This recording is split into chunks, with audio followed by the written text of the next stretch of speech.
Bore da chi. Gadewch chi ni ymuno gyda'n gilydd y bore yma addoli'r arglwydd. Pwy sydd gennyf yn y nefoedd ond ti, ac nid wyf yn dymuno ond tydi ar y ddeiar. Ond da i mi yw bod yn agos at Dduw, a rwyf wedi gwneud yr arglwydd Dduw yn gysgod i mi, mwyn i mi fynegid y rhyfeddodau. Gwyddion. O Dduw mor ddoes, mor fawr, mor sanctaidd, ti a'n creaist yn dy ddoethineb a thallu, ar dy ddelw dy hun, ac ysgrifennais dy gyfraith yn ein calonnau. Yn ystafell dy'r gelaf ein calonnau, yr wyt ti'n aros yn awr i gyfarfod â ni, i siarad â ni, i gynnig dy gymdeithas yn ein rhydd a rhad, gweithaf ein holl bechu. Gad i ni nesau ei ddwydd yn ostyngedig. Gad i ni ddod yn ysbryd ein harglwydd Iesu Grist. Gad i ni adael o'n hôl bob aniddigrwydd, bob dymuniad anheilwng, bob meddwl maleisus.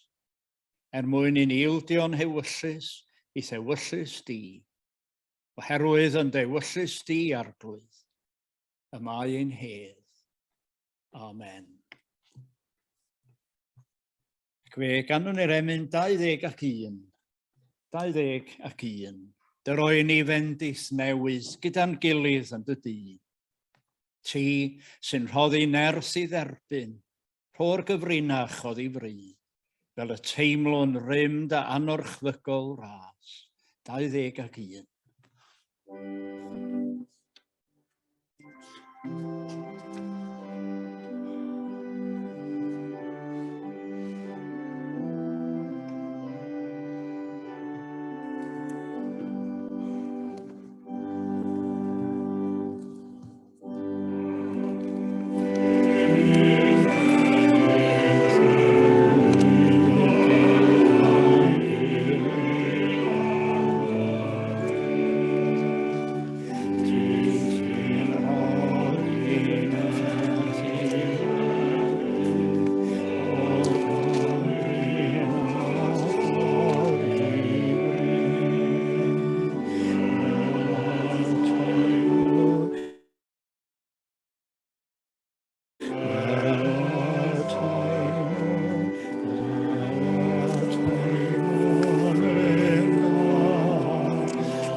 Mae'r darlleniad bore yma o Efengyl Iesu Grist yn ôl i Ioan, a rhan o'r 4 bennod ar 10.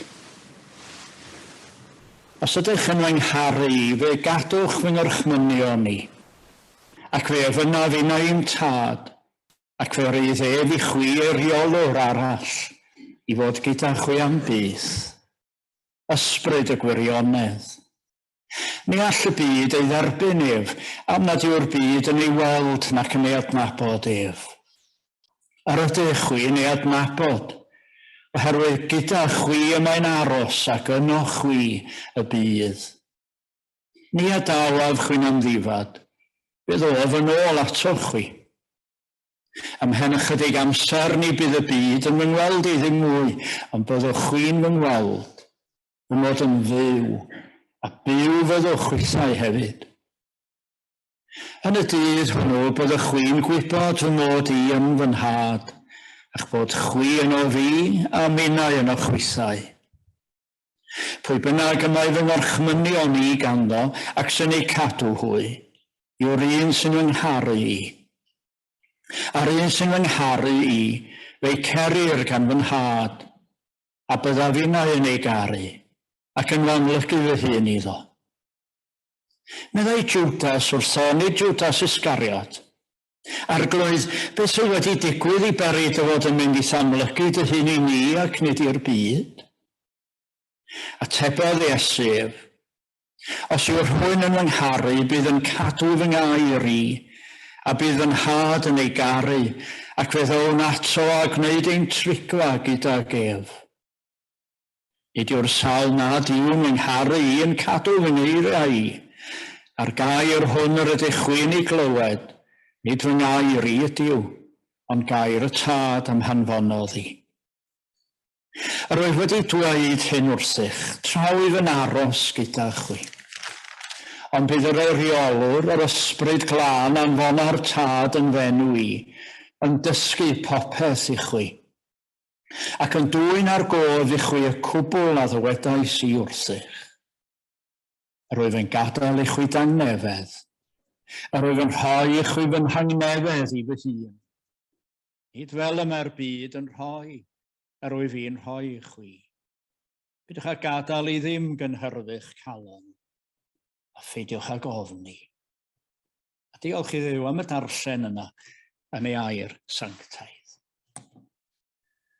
Diolch yn fawr Cerian am y croeso. Mae'n bleser bob amser cael gwasanaethu yn ôl yma yn y Crwys. Ac wrth rand ar y coeddiadau, mi roedd ein hyfryd deall fod holl weithgareddau arferol ac yn arbennig gweithgareddau dymgarol yr Eglwys yn parhau mor ffyniannus. Diolch yn fawr iawn am y croeso. Fe barhaw ni drwy ganu'r emyn 36. 36. Wel, dyma hyfryd fan i droi at Dduw, lle gall credadu'n gwan gael nerth i fyw. Fri at dorsedd di, rym yn dyrchafu'n cri, o edrych arnom ni, a'n gweddi cliw. 36.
droi at yr arglwydd mewn gweddion.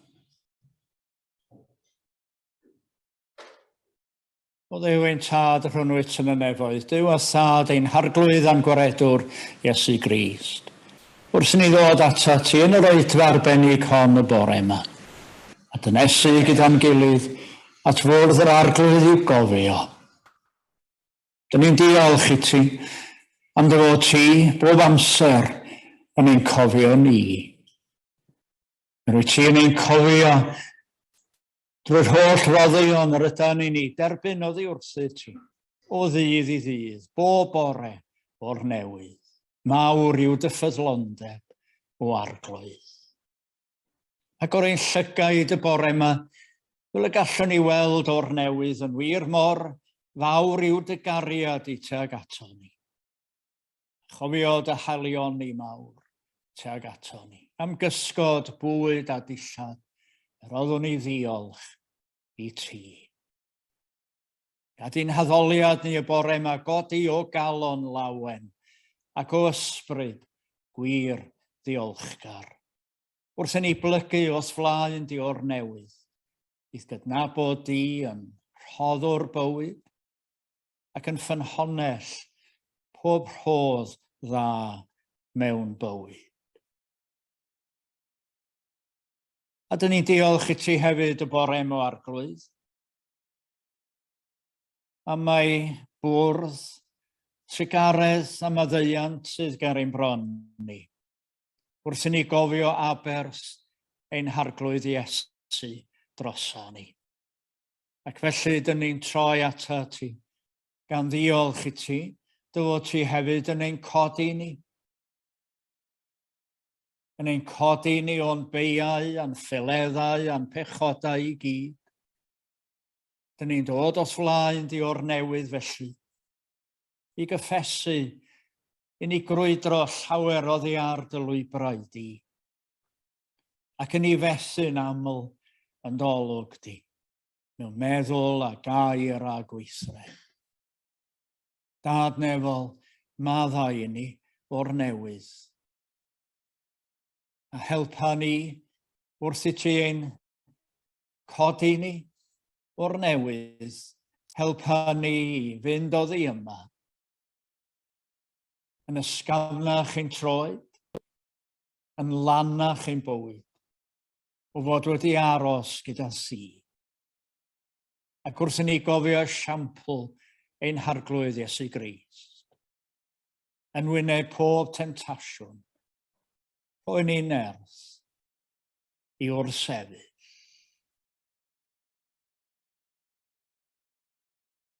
A dyn ni am gofio eraill hefyd y bore yma o arglwydd, a'i dwy'n ni mewn i gylch ein gweddi wrth y bwrdd. Cofio rai y gwyddon ni amdanyn nhw y bore yma, sydd mewn afiechyd, afiechyd corff a meddwl.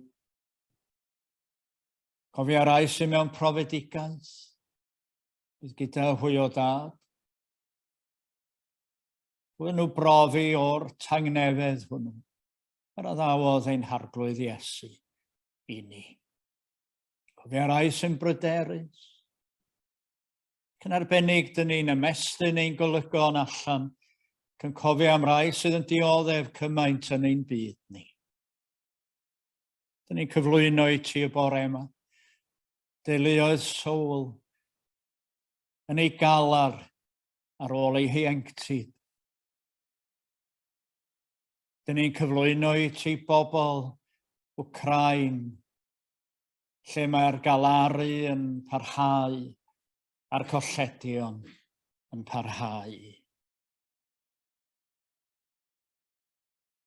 Dyn ni'n cofio dy blant ym Mhacistan sydd wedi wynebu colledion enbyd mewn bywydau ac eiddo trwy lifogydd difrifol.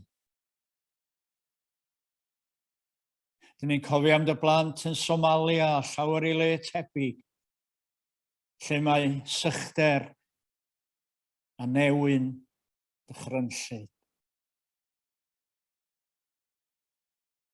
Arglwydd, Pwy beneithiaid y gwledydd weld ei cyfrifoldeb yn ystod yr wythnos sy'n dod, yn yr aifft, i wneud yr hyn allan nhw, yn wyneb rhyfel a difrod newid hinsawdd, i wella bywydau pobl ym mhob man. A rhoi ninnau yn ein bywydau'n hunain, yr awydd i estyn llaw ym mhob ffordd y gallwn ni. Ni gofyn hyn yn enw ac yn heiddiant, ein harglwydd a'n gwaredwr ni Iesu Grist, i'r hwn y byddor gogoniant yn oes oesoedd. Amen.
Gan yn yr emyn 846.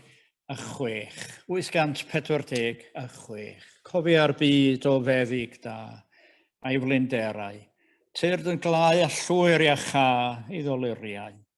Cod y bobloedd ar eu traed i thwasneithu. Ti a'i prynaist drwy dy waed, dirion Iesu. 846. Amen.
Wel, os ni ddod at y sacrament y bore yma, dwi am i ni meddwl am ychydig funudau am y geiriau hynny rydyn ni clywed bob tro rydyn ni yn dod at fwrdd y cymyn.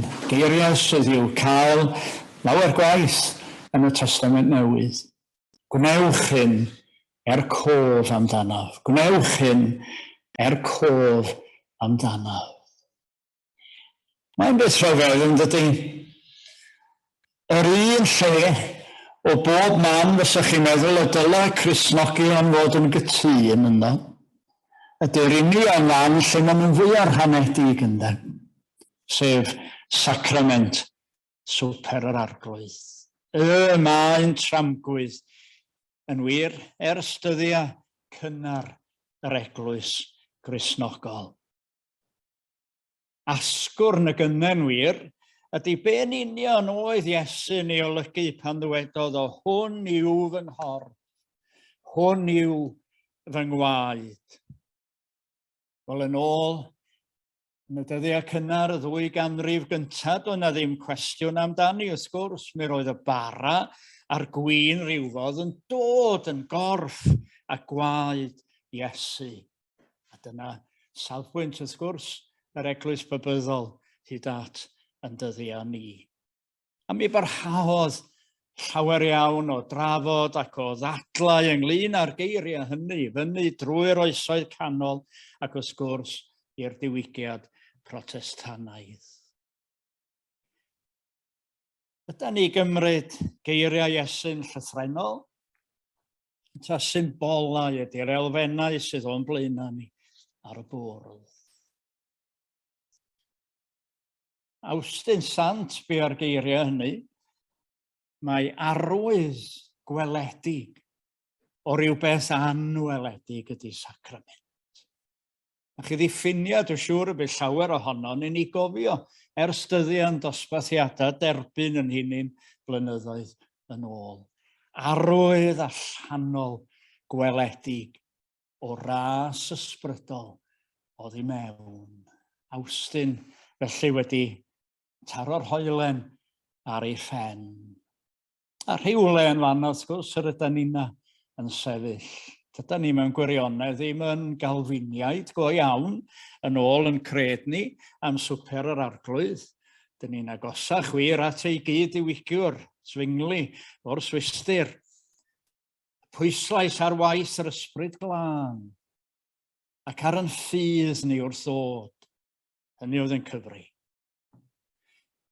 A dwi'n hoffi'r frawddeg yn llyfr Gwasanaethau ni'n hunain, y weddi honno anfon dy ysbryd glân arnom, mwyn i ni drwy ffydd gael ein porthi, drwy'r rhoddion hyn o fara gwyn a chorff a gwaed dy fab. Anfon dy ysbryd arnom, mwyn i ni drwy ffydd gael ein porthi. Oes yn rhyfedd iawn, llawer iawn o ddadlau wedi bod ac yn parhau i fod felly ers y cychwyn cyntaf.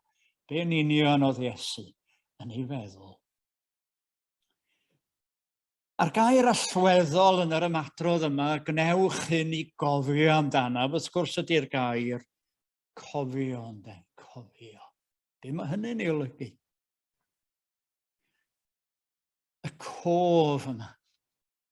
Y cof am o'n i sy'n yn gwneud ni yn unigryw fel bodau dynol ynde. Yr atgofion hynny sy'n cyfoethogi'n bywydau ni, bawb ohono ni. Dwi'n hoffi llunella'r bardd Gwyn Thomas, o mae dyn yn medru cofio, peri'r darfod mawr adfywio, gwneud a fi'n bresennol eto. Dyna di cofio i ni, ynde, gwneud a fi yn bresennol eto. Mae'r rhai yn medru cofio yn well na'i gilydd, yndydyn.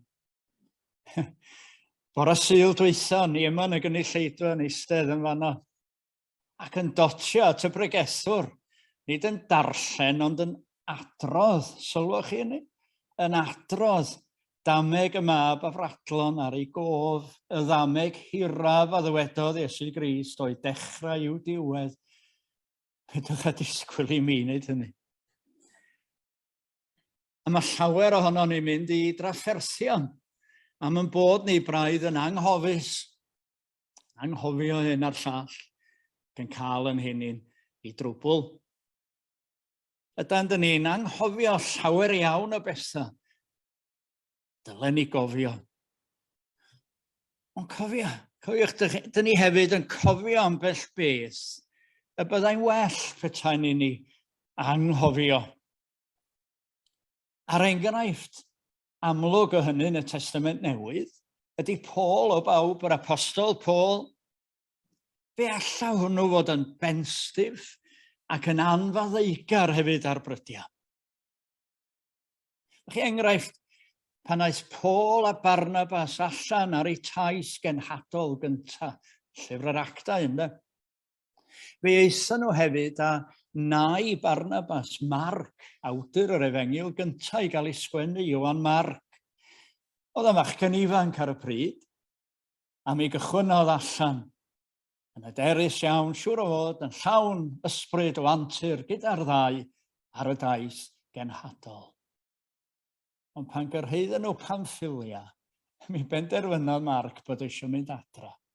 Dyn nhw'n gwybod pam, dim ond rhyw frawddeg swta sydd yn llyfr yr Actau, i fod o wedi troi yn ôl a mynd yn ôl i Jerusalem. Ymhen amser wedyn, dyma Paul a Barnabas yn cychwyn allan ar ei hael daith genhadol. A mi roedd Barnabas yn awyddus i roi cyfle eto i'r bachgen. No way, medda Paul. Dydy hwnnw ddim yn dod efo ni eto, meddai. Mi ddare o'n gadael ni lawr yn Pamffilia. Mi ddath efo ni fanna wedyn mynd yn ôl adra i Jerusalem.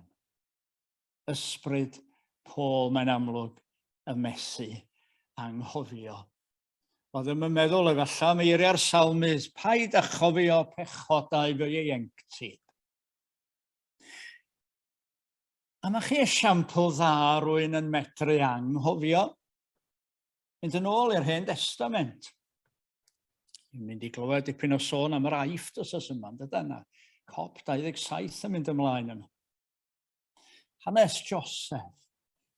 Cofio hanes Joseph yn iawn, dydach, y brodyr drwg yna ni. Gam drin o llawer iawn ac yn ei werthu yn y diwedd i'r Ismaeliaid. A'r rheini'n mynd efo lawr i'r Aifft, ond yn y fanno, ydych chi'n cofio, mae o'n codi i safle uchel iawn, yn llywodraethwr o wlad, medd y cyfeithiad newydd yma, o dan pharo ei hun a neb arall.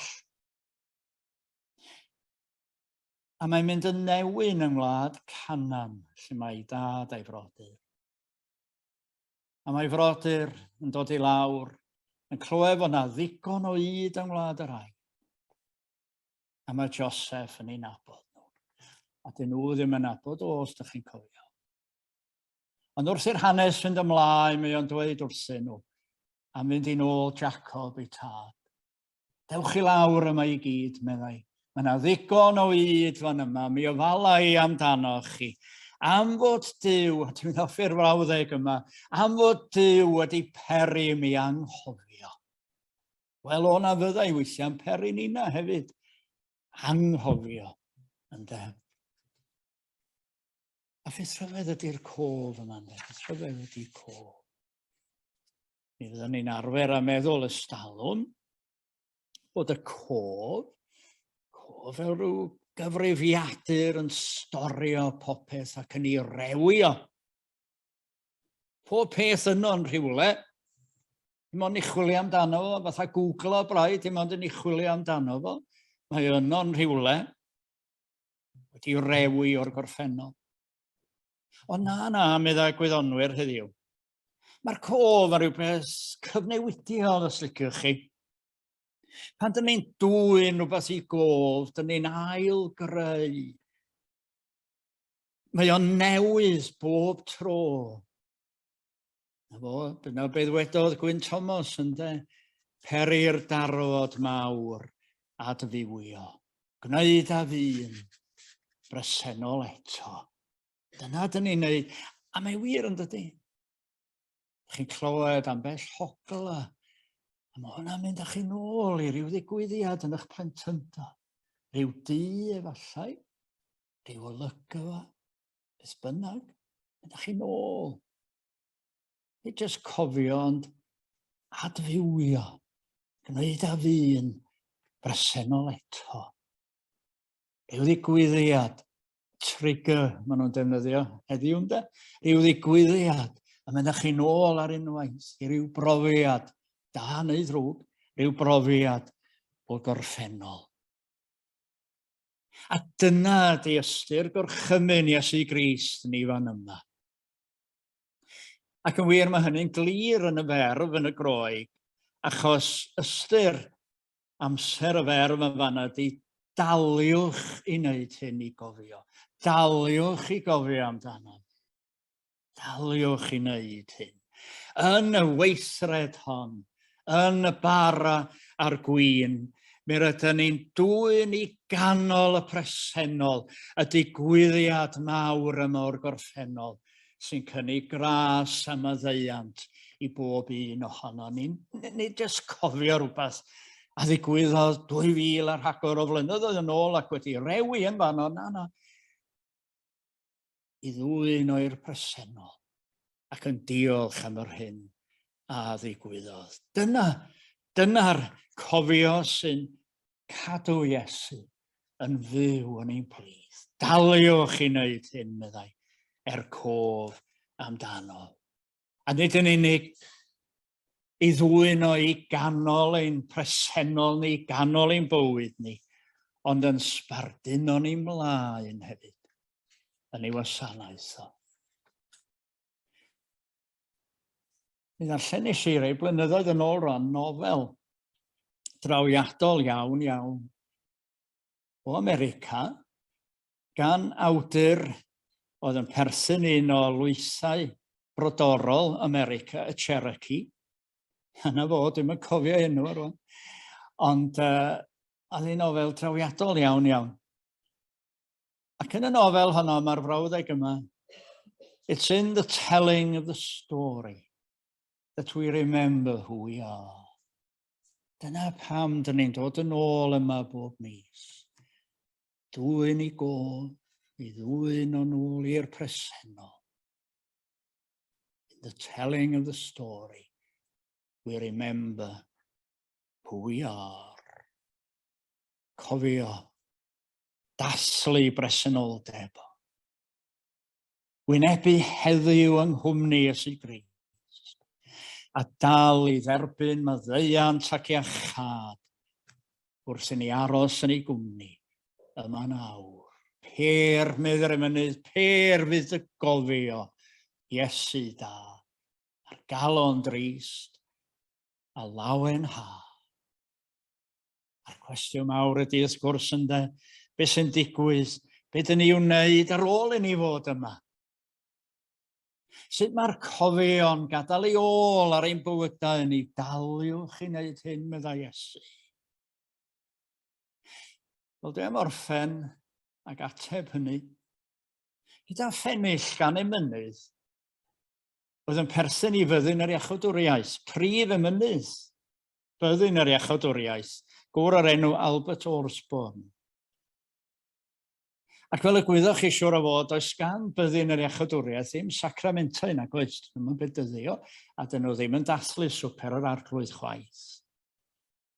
Ac fel hyn mae Albert Osborne yn ei roi o. My life must be Christ's broken bread. Dyn nhw ddim yn torri'r bara. My life. A does neb yn gwneud mwy yn ymarferol na byddin yr iachawdwriaeth yn enw Iesu nag oes. My life must be Christ's broken bread. My love, his outpouring wine. A cup o'er-filled, a table spread beneath his name and sign. A dyna'i her i ni.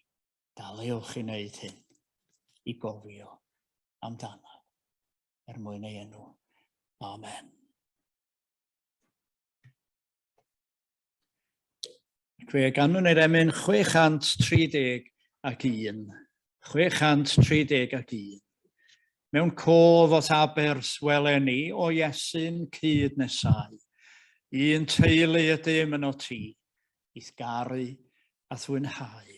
631.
Ryw bar ar bywyd, medda Iesu, ni bydd eisiau bwyd bys ar y sawl sy'n dod ato fi, ac ni bydd syched bys ar y sawl sy'n credu'n o fi.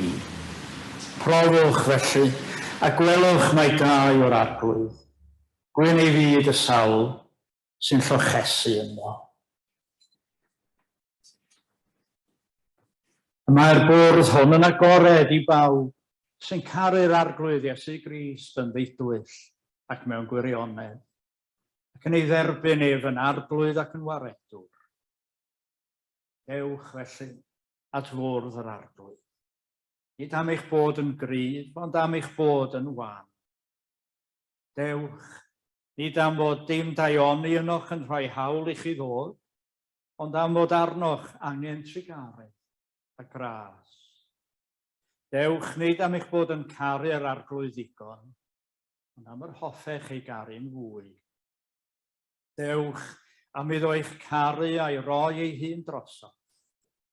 Dewch i dderbyn y bara a gwyn yn arwyddion o addewi o ras ein harglwydd Iesu Grist, a chariad Duw a chymdeithas yr ysbryd glân. Dewch bawb a chymerwch ffiol i'ch awdwriaeth. Gadewch i ni felly, nesau, mewn ffydd, gweddion. O Dduw ein tad, gwyddom dy fod bob amser yn siarad â ni, ymhesau ac ymhrofiadau cyffredin bywyd. Bendithia'r dathliad hwn yn awr, a boed eith ysbryd fod yno. Cynorswya ni, fel y byddwn drwy ffydd, yn derbyn y bendithion ysbrydol ac yn rheolir gan yr elfennau hyn. Boed iddynt lefaru wrthym am aberth ein harglwydd, ein cysuro a'i ras, ein gwefreiddio a'i gariad, a'n llenwi a'i fywyd. Ac fel y diolchodd Iesu, rhown ni na ddiolch. O Dduw ein tad, diolchwn i ti am y sacrament hwn, am bawb drwy'r canrifoedd a ddarganfu wrth y fwrdd, o leini nad yw'n pallu, lawenydd nad yw'n pylu, faddeuant pechoda, y cariad sy'n deillio honno ti, a phresenoldeb ein harbwyd. Diolchwn i ti am foddion bras, am yr eglwys ein mam yn y ffydd, am dy air sy'n dweud wrthym am dy ffyrdd gyda phobl, ac am ddrws agored gweddi, a ddicho neb i gael. A diolchwn am Iesu Grist, ein harglwydd bendigedig, am iddo ef na wyddau beth oedd pechu, gymryd ei wneud yn bechod ein mwyn ni, am iddo ddod i geisio ac i gadw'r hyn oedd ar goll, am iddo roi ei einioes yn bridwerth dros lawer, am iddo fod yn efydd hyd angau, angau ar groes, am iddo garu'r eiddo ei hun, a'i caru hyd yr eithaf, am iddo dduw, am iddo farw, am iddo atgyfodi, am i fod gyda ni hyd diwedd amser a thu hwnt, am i fod gyda ni yma nawr. Rhown i ti, ddiolch a chlod. Amen.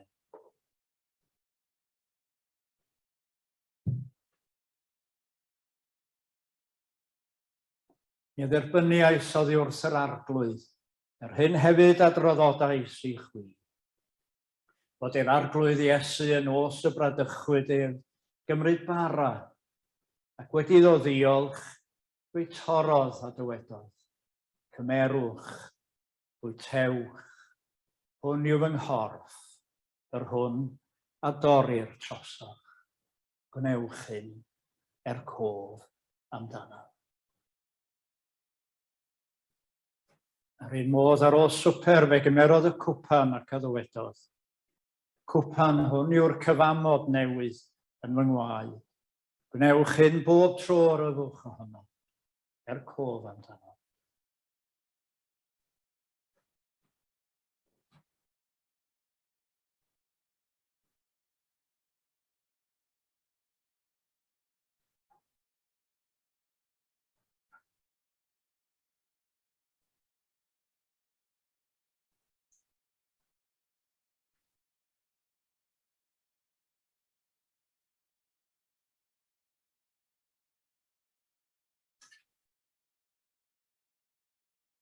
I gloi'n gwasanaeth fe ganwn ni ar ein heistedd yr emyn 629.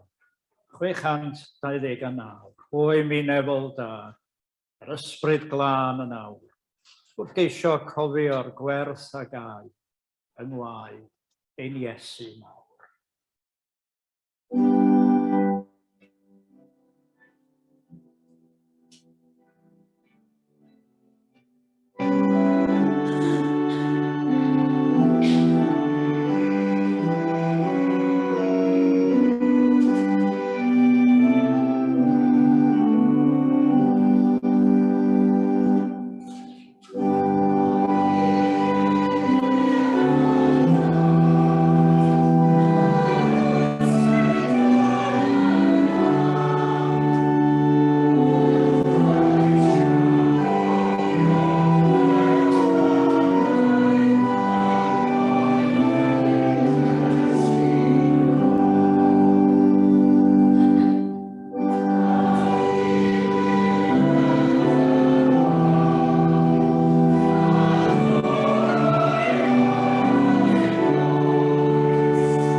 Bydde di ras ein harglwyddias i Grist, a chariad Duw, a chymdeithas yr ysbryd glân, aros gyda ni oll. Amen.